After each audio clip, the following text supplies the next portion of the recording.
Maxime, après un match comme celui-là, j'imagine que c'est la frustration qui prédomine.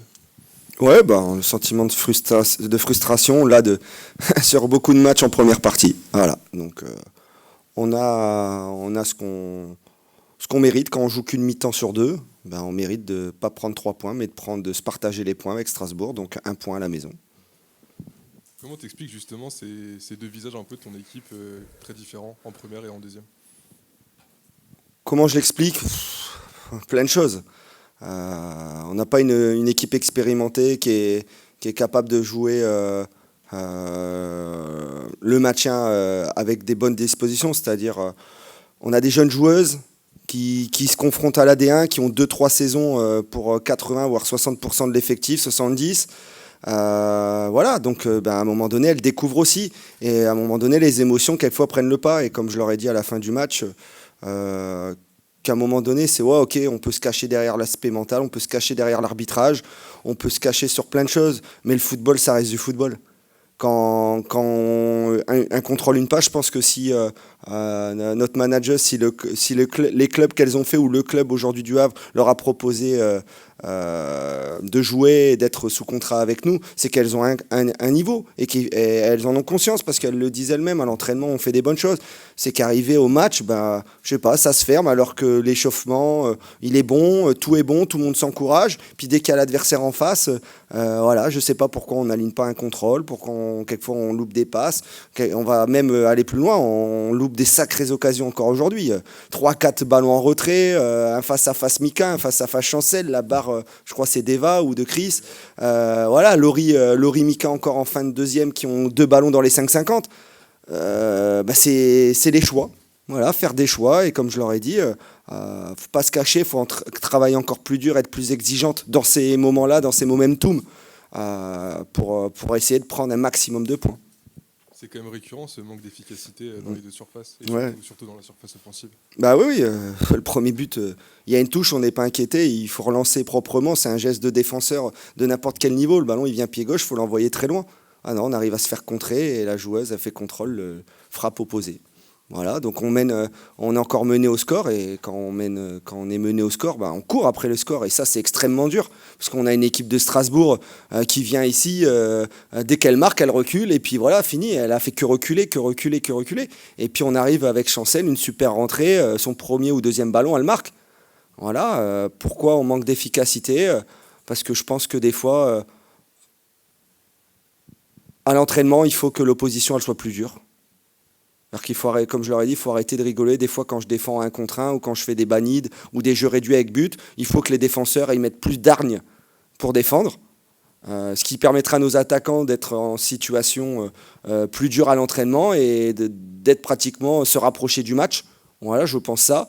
Et puis après, nos attaquants de répéter encore et encore et encore et encore et encore et encore devant le but pour gagner encore cette confiance. Et puis, et c'est facile à dire, hein, arrêter de se poser 8000 questions. Essayer que la première touche elle arrive comme Chancel, hein, l'appel est bon, elle contrôle, elle frappe croisée, il y a Chancel dans sa tête, elle se dit pas est-ce que je la mets au premier, est-ce que je la mets là, elle sait que dans cette position là, le ballon elle y arrive comme ça, c'est frappe croisée. Après la gardienne, si elle fait un super barré, elle fait un super barré, hein, voilà. Mais c'est frappe croisée, petit filet opposé, elle le fait 1-1. Voilà. Donc il faut continuer à travailler sur l'efficacité dans les deux surfaces. Et puis il y a un autre élément dont il faut parler aussi ce soir, c'est l'arbitrage. Ça ne règle pas tout, mais encore une fois, aujourd'hui, il y avait clairement penalty, je pense, en première mi-temps sur Silke. Et on t'a senti d'ailleurs très agacé à la fin du match. Donc voilà, est-ce que tu as un petit mot à dire sur l'arbitrage ce soir? L'arbitrage, il est comme le temps. Il n'est pas très bon. Voilà, il pleuvait, il y avait du vent et des rafales, on est en tempête. Les arbitres, à un moment, la manageuse, elle va voir Stéphanie Frappard. Ils ont beau s'excuser, ils ont beau enlever le carton rouge à Ellie face à Fleury. Au bout de 30 minutes, Fleury, ils ont une petite frappe, on a 2 occasions. On aurait dû à 10. Bah oui, après à 10 contre 11, face à une équipe comme Fleury, c'est très difficile. Donc on ne gagne pas des points. Et puis aujourd'hui, qu'est-ce que vous voulez si elle ne voit pas la faute sur Silke? Je sais pas, faut qu'elle revoie son match, faut qu'elle progresse comme nous, faut qu'elle progresse, mais aujourd'hui, je pense que c'est Madame Collin. Je pense que juste elle avait pas le niveau du match, c'est tout. Voilà, comme à la mi-temps, je fais 3 changements parce que certaines joueuses n'ont pas eu le niveau que j'espérais qu'elles aient. Voilà, donc c'est dommage qu'on peut peut-être pas changer l'arbitre à la mi-temps. Le délégué, il aurait peut-être pu changer l'arbitre. Comme nous, on peut faire des changements, mais bon. Après, elle a estimé qu'il n'y avait pas faute. On perd encore Silke, on perd Silke sur l'action, on prend pas penalty et on perd Silke pour jusqu'au moins à la trêve, voilà, et on verra ce qu'elle a.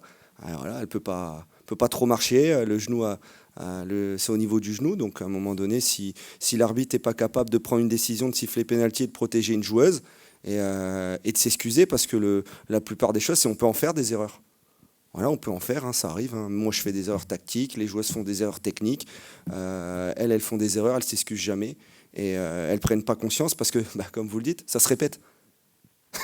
Ça se répète. Et elles ont pas 20 ans. Hein. Elles n'ont pas 19 ans. C'est pas son premier match en D1. C'est pas. Peut-être que je crois que c'est cette même personne qui avait exclu notre président et notre manager l'année dernière. Je crois que c'est cette même arbitre. Je suis pas sûr, mais je pense. Donc peut-être que elle a déjà, avant d'arriver au stade, un petit faible pour le Havrassé. Il faudra lui demander si vous la croisez dans les couloirs. Malgré tout, vous manquez une belle occasion de sortir enfin de la zone rouge. Ouais, on manque parce que je pense que sur la première mi-temps, être mené, je pense pas que ce soit ça, parce qu'à part cette frappe, Strasbourg a rien. Nous, on a Salomé qui en a une, on a Silke qui a une super tête, on a 2-3 encore situations en première. On aurait pu rentrer à la mi-temps avec un nul, et en deuxième, on a une avalanche. Tous les 5-10 minutes, on se crée des occasions, on a le ballon.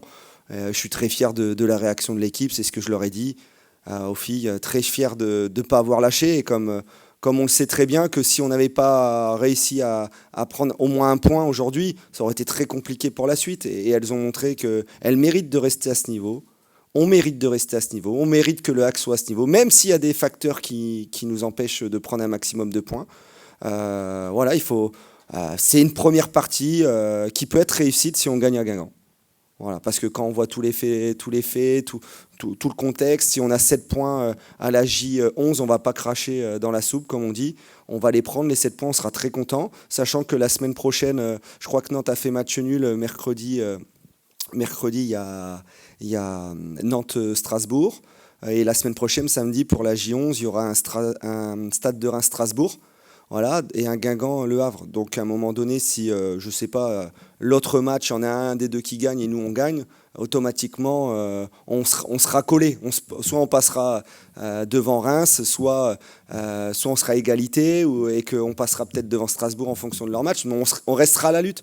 On ne sera pas mené de 5-6 points, on sera entre 1 et 3 points les uns des autres.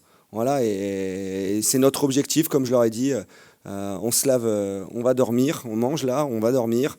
Demain, on se revoit pour clore le chapitre de Strasbourg, et on se concentre pour aller chercher ces 3 points en terre bretonne.